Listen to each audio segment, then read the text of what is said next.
Last week we teased it on Friday, talking about doing an all NFC North team because we had a non-Lions fan in the building, and he was kind of giving some non-biased takes. And we were like, yeah, I guess, like, how would you rank a lot of these guys over the rest of the division? Because that's also a hot topic now, too. The division's gotten a lot better. Yes, it has. A lot better. I believe even the Vikings with you, Nick, but not to 9. But you went back. I went to 8. You went to 8. You said 10. We'll give him that. I said under. You 500. said undefeated. We heard it. So we decided to do our all NFC North offensive teams. Tomorrow will be our defensive teams. Jack Labrador, who starts first? Sure.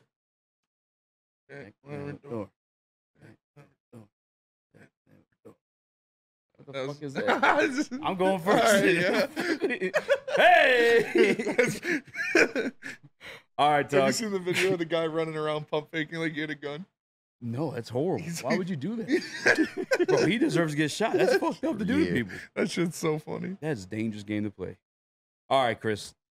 Throw it up. This is my all NFC North offensive team. Honestly, I didn't want to go first, but I can't let you get away with finger pointing me. Finger gun at me like that.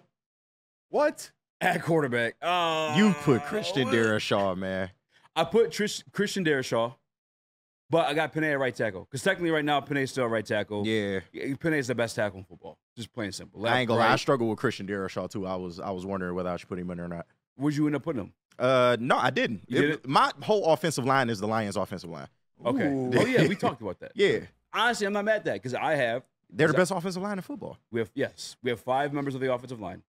3 of mine are Detroit Lions. Frank Ragnow, that's a gimme at the center position. Penei Sewell, gimme at whatever tackle position you want to put him at. I wouldn't care. If you wanted to take Christian Darrisaw and bump him to right tackle just for the fuck of it because Penei's him, I wouldn't have been mad at that either. But I also have obviously Kevin Zeitler, and I'm not going to be surprised if another Christian, Mahogany becomes available on that list too. I can see it happening, guys. Dashboard. I can see it happening. Dashboard. Tight end, I know it was going to be, I guess, conversational. I put these both on my Instagram and my X. I did have some people say Laporta, but for me, it's just, I'm sorry, they said Hawkinson, but for me, it's Lapotz. Yeah. Lapotz won, met him, great dude. The real reason, though, he got that yak. Like, when he gets that ball, he's almost like a baby Gronk in a way, where he's just still scooting along. He's you need 2 people to tackle him at all times. He's just reliable. To be that reliable in your rookie season is high value. I think he could have easily been second-team All-Pro, close to breaking rookie records, have never been touched. Wide receiver, 1 and 2, without whichever order you have them. I don't care about that. But Justin Jefferson and Amon-Ra St. Brown are going to be on this list. Yeah. I think the third receiver is where you start to have debate. For me, it was DJ Moore. I could see the argument if any of you guys had Keenan Allen. I totally understand it. But I just think DJ Moore offers everything at every level. So I just had to go with him. I think you even put him in the backfield at times too. And then the running back, I thought was another one of those like, you give me, it's Jahmyr Gibbs. But no, actually, you had somebody different. A couple people on X had a different. I forgot people. Josh Jacobs, you had him in your top 5 at one point last year. So yeah, some people had Josh Jacobs. For me personally, I have Jahmyr Gibbs. Similar situation with DJ Moore. Do a little bit of everything, and then I know the one that people are looking at. You got to explain that, my dog. I know they're going to come at me. This is a non-biased list. I'm a Jared Goff fan, but I can admit people are better, right? Like I get that. You he's our think Jordan quarterback. Love is better than Jared Goff right now? Yes.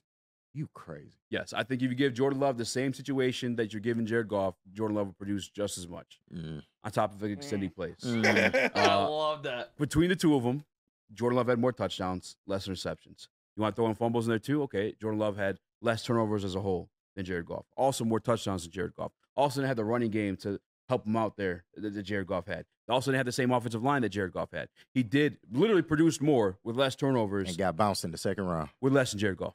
He did against the 49ers, the same team that bounced us out. What are we doing there? More touchdowns in the playoffs than Jared Goff. The only thing Jared Goff had more than him this year was yards. That's okay. Yeah. I hate quarterback yard stats anyway. Sometimes you get a lot of yak involved with that too. We had the yak king on this team. What I just tell you I liked about Sam Laporta, the yak. Like, Jared Goff's great. Jared Goff is good. He's our guy. I'm riding with him. We're going to win a Super Bowl with him this year. But we are. If we're to step out and be non-biased, I would take Jordan Love. Skill set wise, he's just better. So we are going to win a Super Bowl this year. I'll say it. Fuck it. All right. At least you got that out of it. I get these dick suckers off my back. It's fair. It's fair. I have a very, very different opinion than you in multiple position groups. On this one. Multiple. Okay. I want to see this. Throw up my list, Chris. Let's see this. So my list of the all NFC North is literally the same exact thing as Easy's, except for I have Jared Goff at quarterback. Literally player for player, it's the exact same thing. And like you said, Christian Darrisaw, I'm giving him the look over Taylor Decker just because of what he can do, how good he is for how young of an age he is. Elgin Jenkins had, I think, only 4 penalties and no sacks allowed last year from that left guard position. He is the best left guard, I believe, in the NFC North, maybe in the NFC. The dude's a monster out there. Kevin Zeitler we're putting in there because of what he can do. I am giving Sam Laporta the nod over TJ Hawkinson because I think he is more of a game breaker. I think he is, like you said, he's got the yak yards. When he's got the ball in his hands, I see him as more of an elusive threat than a TJ Hawkinson. DJ Moore, I'm putting over Keenan Allen or any of the Packers receivers just because how explosive he is. Keenan Allen it was close with me for DJ Moore and Keenan Allen, but Keenan Allen's falling out of his prime while DJ Moore is in the middle of his prime. I think DJ Moore is becoming the better all-around receiver while Keenan Allen is going to be tapering off here in the last couple of years of his career. Jahmyr Gibbs, again, like you said, he's do it all, do everything back. I think he's a top 3 back in the NFL.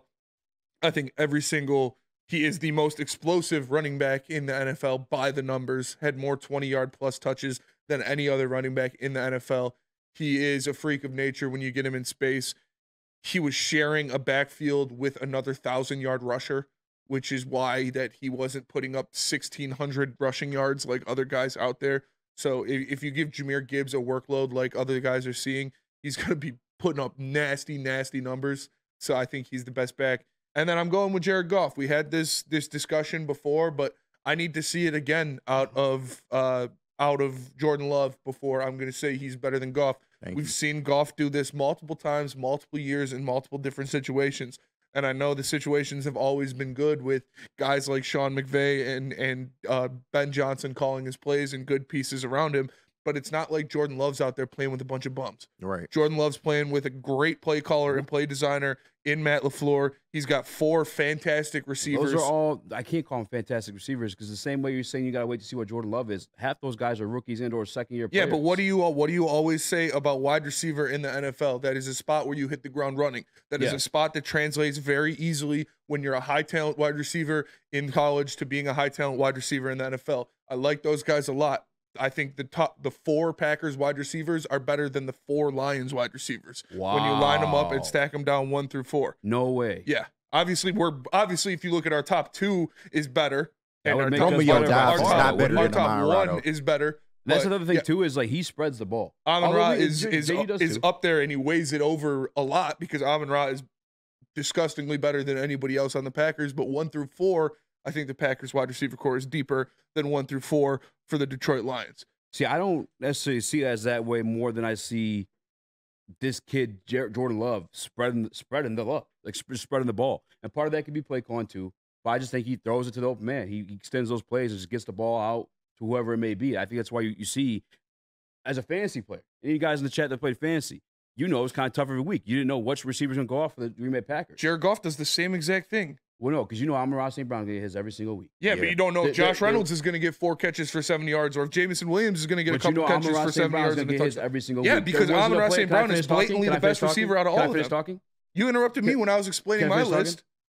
You don't have that in the Green Bay Packers. There was a receiver that you knew every single week is going to go off. Yeah, because nobody on the Green Bay Packers is as good as Amon-Ra St. Brown. If they had Amon-Ra St. Brown on the Green Bay Packers, he'd be getting just as many looks. But because we have a first-team all-pro player at that position, obviously you're going to prioritize getting him the ball more. But outside of that, you don't know who's going to beat you on this Lions offense. You don't know if it's going to be Sam Laporta or if it was Josh Reynolds or if it was Jameson Williams 1 week. You didn't know if it was Jahmyr Gibbs. Obviously, Amon-Ra St. Brown's going to get his because he's the best, if not the second best receiver in the division.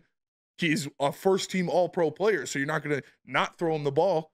If the Packers had Amon-Ra St. Brown, they'd be giving him the ball just as much and then distributing it around him. We can't say that for sure. Those like fans or butts or whatever analogy people use for that one. But no, when you watch Jordan Love, they just spread the ball around more. Even the top 3 receivers are all within like 200 yards of each other. Jaden Reed, Romeo Doubs, and Jatavion Wicks. And that's without Christian Watson even being healthy. 8 touchdowns for Reed, 8 touchdowns for Doubs. It's just kind of all over the place. But I already know what KG's got. KG, You Detroit's first round pick. Yes, sir. All right, ultimate. I know you got JG on there, but where you at with This that was a very conversation? biased lineup of mine, but you can go ahead and throw mine up. Pretty much, I did mine based off of the 2023 stats. So I ended up, of course, Jared Goff, left tackle. Oh, we didn't have the image. Oh, no, I don't think he's. Get it together, Chris. The only ones in No, it's Slack good. are- Yeah. I don't think. I think we got it in late. All right, well let me pull it up on my I got phone. it. Yeah. But I had Jared Goff, of course, at left tackle.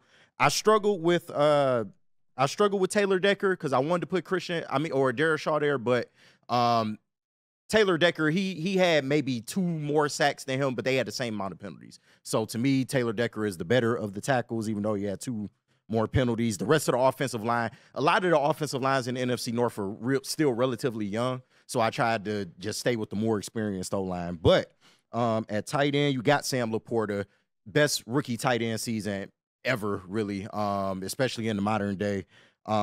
Justin Jefferson, of course, best wide receiver in the NFC North. But then you got Amon-Ra St. Brown, who's right on his heels. I got DJ Moore. He had more yardage and less reception. So I took him instead of Keenan Allen. And then David Montgomery, man, because he had it all. He had the double-digit touchdowns, over 1,200 yards. And I think his season was really slept on last year. I know Jahmyr Gibbs, the more electric, he had more yards per carry, but I chose to go with David Montgomery. So that is my list. Very Lions-centric, but yeah. I'm not mad at it. And tomorrow, too, we come back with the same list, except for it to be the defensive side of the ball. Mm-hmm. I'm excited. When we get back, Yeah. actually, we didn't get Nick's take on that. All right, when we get back, let's get some takes on it. I'll read some stuff in the chats. And Nick, reactions. Yeah, I think the offensive side on this one, I mean, it's pretty chalk, to be honest. Like, you guys obviously had very similar lists, but it comes down to the quarterbacks. I mean, that's what is controversial here is you have Jordan Love over Jared Goff.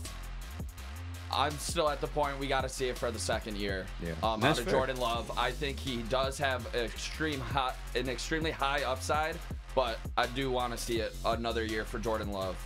And the fact that J.J. McCarthy was not your number 1 quarterback, just playing. But yeah, that was my biggest takeaway of it.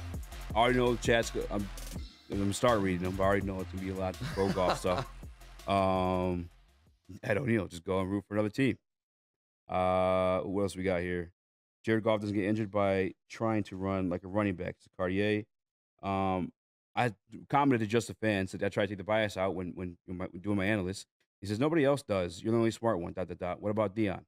Dion's my guy. That's my brother. Been going live with him every single Tuesday leading up to the draft. Even did one last week, right? Mm-hmm. Dion's goated. Have you seen Dion's room? All right? Have you seen it? There's a lot of lions in there. Dion's a slappy for sure. Dion's slappy. Love Dion. He'll admit his damn self. Yeah. That's my guy. Love Dion.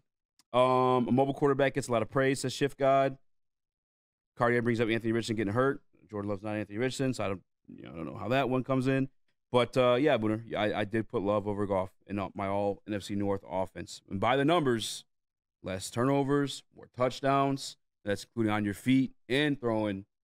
Jordan Love had him beat with, I'd say, a lesser offense, in my opinion. Probably good. I don't want to say just good play calling because I do look at Ben Johnson as, like, goated. But pretty damn good play. Pretty good It's play not calling. that big of a fall off. Like, Yeah. he's up there for sure. Lesser offensive line for I would damn say sure. he's a top 5 play caller in the NFC. Matt LaFleur for sure. Yeah. Yeah, that's undisputed. Yeah. So it's like Shanahan, McVay, Ben Johnson, LaFleur, and I don't even know who I'd put at 5. Yeah. Booner asked, do wins count? No, not quarterback stat. For me. Winning ain't a quarterback stat. Well, I mean, it's not an actual stat, but winning should matter, though. Winning should matter. Yeah, and I'm with that, too. Like, we saw here firsthand, like, Matthew Stafford, 5,000-yard season, 5,000-yard season, losing season, Yep. just over 500. Like, that's why I don't deal with yards too much. Even in the Jordan Love versus Jordan Love versus Jared Goff, Jared Goff would take that in yardage. But then you also look at the amount of attempts. I think he had like 20 more attempts as well. Mm-hmm. You know what I'm saying? But yards, you can draw some context to them. Touchdowns and receptions, that's where I live and eat off of like my quarterback value. Yeah, I mean that's what wins and loses you games is scoring touchdowns or throwing interceptions. So I'm not mad at it. Like I said, if you want to argue the Jordan Love over Jared Goff stuff, you can argue that. But I need to see it at least one more year at the quarterback position because that is the most important position, especially when tape gets out on you and teams have a full year of you playing the quarterback position. They'll be able to game plan and scheme better. I took it exactly what DCP once said. If you're picking a quarterback to build a team, you're picking you know who. I don't want to say it out loud because it is gross because he is the but this was an all NFC North, so that's why I felt like it had to be Goff. Like, no, that's why I'm second best Love. quarterback in the NFC. What do you mean? He has less touchdowns than Jordan Love and more turnovers. It don't matter, man. He got to the NFC Championship game. They got bounced by the same team. I mean, Goff that's played more San of Fran a week earlier. Yeah, I'm not going to put that as an argument because that's a team. That's Also- a team accomplishment. Yeah. Yeah, but he was a lot of the reason they got there. For 70% completion percentage throughout the playoffs. Like, come on. Again, not team accomplishment. I get it. I get that a lot of people are Jared Goff fans. I think there's a reason why Jared Goff had these numbers, right? Top 10, I believe everything, if I'm not mistaken. Didn't get a single, and this is not me ragging on him, guys. I told you. Well, the Dallas game he was kind of bordering into the top 5, but the Dallas game sank it. See, I don't even think that was it because that's just one game. It would say he still had. But that was the most watched game that season. Because even in that situation, he did come back and have the game-winning touchdown technically, and then would have had the game-winning 2-point conversion. You know what I'm saying? I don't think it synced it that much. The real reason why ball knowers, I don't mean to offend anybody, but when you put on the tape or just study like the context around everything, great play calling, great offensive line. It's not diminishing Jared Goff in either way. I'm just saying like there's a reason why he's not given these MVP nods, even back when he was in LA. I just don't like that argument because, of course, you want a good team around your quarterback. You're not just going to give them garbage. Absolutely, but it's like, okay, now our success, the contributing factors, like when you watch Jordan Love put up these numbers, you're watching him, okay, this is a sack coming. I'm breaking out. I'm running. I'm going to make this throw on the run. Bam, first down. They're bam, different touchdown. quarterbacks. Different quarterbacks. There's different ways to skin a cat. It's your contributions to it. The way I put it, and I've said this before too, is like, what are you doing outside the structure of play to make things happen? If you're doing something perfectly inside the structure of play, you're doing your goddamn job. And you're doing it great. Jared Goff is great at that. Outside the structure, like if he's pressured sometimes, he's not able to get it, he takes a sack or throws it out of bounds, whatever it may be, it is what it is. I have no issue with it. He's just keeping the ball clean. Jordan Love has the ability to extend that play. You're saying you still keep it alive. That's why we do those MVP votes. It's like, okay, Jared Goff's putting in work within the structure of play, with a great system, with a great offensive line, helping him keep them upright to make these plays. I'm not trying to shit on him. This is just the reason why he's not getting MVP votes. This is the reason why. But like I said, I just need to see another year of Jordan Love before I can that's make that completely fair. I have no beef with that, to be honest with you. Is it too bold to maybe even go with the number 1 overall prospect here? Do you think he should be in the discussions because he's the best Caleb prospect Williams? coming out? Oh, hell no. He hasn't taken a snap. No, he got to earn it, bro. He's got to take a snap. Like, how many times Johnny Manziel? You can have all the hype in the world. Yeah, like you can have all the hype in the world. And I think Caleb Williams is going to be a great quarterback. He's a little zesty, and he don't matter. I think he's going to throw go a touchdown, son. Yeah, I don't care if you paint your fingernails if you could throw 400 yards and 4 touchdowns. Like it doesn't matter to me. So but I think he's going to be a good quarterback. But I'm not putting him up there yet. Not even close. He's got to play before I'm going to say he's better than these guys. Like I said, the Jordan Love stuff. I 100% get where you're coming from, Easy. Like you said, he can move around the pocket very well. He makes throws on the run very well. You see his mannerisms and the way he does stuff. It's very Rodgers-esque with how his body language and his fakes and stuff like that. You can tell he's sitting behind that guy for a couple years. So annoying. It's tough. Can they have a bad quarterback once? Yeah. Well, please. We'll see. Like I said, the league's got tape on him now. Yeah. So this is the year for him to prove that he's really like that. And your best work might be a light pack. Like he might not be. Prince outlived Mike Jackson. He might be, we'll see. Like I said, this is the year. Might be more electric. This is Michael the year Jackson. for him to prove it because the league knows who you are now. The league has tape on your reads and your mannerisms. So if you go out there and do it again, then you're legit. Broder with some facts. Jared Goff's the best number 1 overall pick in the division. That's facts. As of right now, yes. Can't argue with that one. I didn't read this one yet, so I'm not going to just jump in and read it. I guess I'll read it blindly. Fuck it.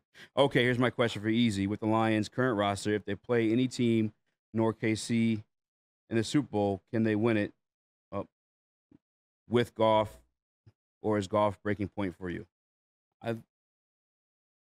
If you're in the game, you can win it. Yeah, if you're in the game, you can win it. I think they can win the Super Bowl with Goff. I think this team that they've compiled around him plays to his strengths extremely well. You have a top 5 play caller in the NFL in Ben Johnson. You have a lot of great yards after catch pieces like Amon-Ra St. Brown and Sam Laporta and Jahmyr Gibbs and Jameson Williams and guys that can make things happen with the ball in their hands in space. So I think it's very, very, very reasonable to say they can get it done with Jared Goff with this team around them. But we talked about it now. They already paid. I know this is a argument for another day, but they already paid Amon-Ra St. Brown. They already paid Penei Sewell. We all love Aiden Hutchinson. We want them to pay Aiden Hutchinson. There are other guys that are going to need to get contracts down the line. Can you pay all of them and keep the same roster? No, you literally can't. It's been proven that you can't do that. So, but that's something we'll run into when we get to it. Right now, Yep. they have a roster that's good enough to win the Super Bowl in my mind. This is probably the best point, and shame on me for not thinking of it. Credit to Robert Hayden. Phenomenal point. And he says, and actually, KG, I'm going to ask you this one. All right. If you switch situations between Goff and Love, do you think they'd be just as successful? Like, would Goff have carried Green Bay to that second round of the playoffs? With that coaching staff, I feel like he could, honestly. All right. Do I understand. That ain't your cup of tea, but you think Love would have gone also to the NFC Conference Championship with this? If, let's say, Lions Spinney offense? thinks that the Green Bay wide receivers are better than the Lions wide receivers, they have a run game. They have good coaching. Everything that Goff needs is in Green Bay as well. If Aaron Jones wasn't a China doll, like Aaron Jones and AJ That's a big Dillon, part of it, yeah. Aaron Jones and AJ Dillon is a good combination of running backs to have. Now, do you think the Lions would have gone just as far with Jordan Love with that offensive line? And then, Yes. and then the same excuse you gave. Well, that's JG, tough the play because calling. Love sat for a long time. This last year was his first full year. Or just last year, swapping them out. Inexperience tells me that he wouldn't have made it as far. Yes, he would have been successful, but I don't think he makes it as far as Goff because Goff's been there before. Nick, you had your hand up? No, I was talking to Chris. Oh, We're good. Nick doing sign language over there. I know what's going on. Yeah, I think that's the best way to like put it in 69 perspective. God. Do you Run for your life. do you think JG would have took Green Bay to the second round? I don't even know my answer. Who did they play in the first round? Dallas. Dallas? Yeah. In Yeah. Dallas. Yeah. Dallas is a bunch of frauds, dude. I I think, like, they have, obviously, if you have Jared Goff, you would have to tailor the offense differently than you do with Jordan Love. But I think the weapons that they have in Green Bay are equatable to what Jared Goff wants to do. Like, you could tailor that offense and those guys around Jared Goff's strengths. Like, Jaden Reed run after catch would be nasty. Romeo Doubs, he could be that slant guy, that in the middle guy. And on top of that, you got Christian Watson, who could be a deep shot, reverse run after. Like, they have great weapons over there, too. Taking a little bit of a hit in the tight end department because Luke Musgrave still got a little ways to go. Laporta just kind of came out the gate. But, I mean, everything else is essentially there that Goff would need. So, yeah, that's just me. Brother asks, I have a question. How much better is Jared Goff than Desmond Ritter? A lot better. Not even better. close. Yeah, Desmond Ritter Don't disrespect has Goff like that. very weak arm. Yeah, Desmond Ritter is the worst quarterback in the NFL, and it's Desmond not. It's Ritter. really not close. Well, what about Mac Jones, though? I'd take Mac Jones over Desmond Ritter. Really? Yeah. Yeah. Mac Jones has showed us he can do something in the league at some point. Desmond Ritter is trash. Truly convinced, like a lot of people, like if we had Patrick Mahomes' division, he would still be pissed off if I had No, No, there's this chat. Are you kidding me? I mean, they definitely throw Goff. But Goff beat him twice. Yeah. That'd be the argument chat. Win Super Bowls mean nothing. You just said wins mean nothing. Super Bowls mean nothing. We don't call them gawkers for nothing.